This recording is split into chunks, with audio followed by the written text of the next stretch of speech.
International diplomacy for ceasefire in Gaza intensified today, with the British and French foreign ministers making a joint trip to Israel. They are attending internationally mediated talks in Qatar. The talks started yesterday. So far, they are making progress, or at least they're not backsliding. NBC's Israel-Hamas-conflict reports from Tel Aviv.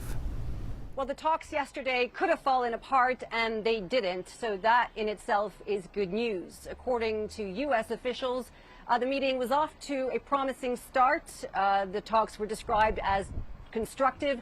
Egyptian officials were quoted as saying that they lasted for 7 hours. It went well enough for the Israeli delegation to stay overnight, and so they are meeting today for day 2.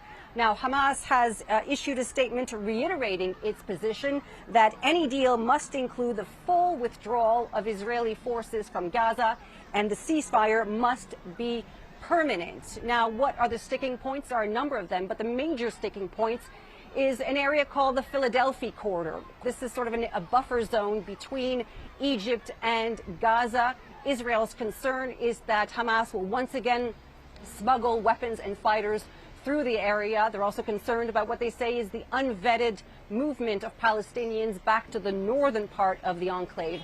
There is, of course, the issue of Palestinian prisoners who will be released in exchange for the hostages. How many will there be? Who will they be? That's still unclear. There are reports that the Israelis are demanding that they leave the West Bank altogether, they leave the region altogether. So that remains to be seen.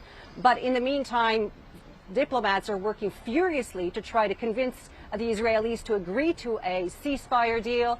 The British foreign minister, the French foreign minister in Israel today to try to convince officials to get this over the line.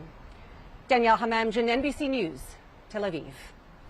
President Joe Biden has been briefed on those talks and said today that he's optimistic about the progress, saying it is the best he's seen so far. He also tempered that optimism, saying we're not there yet.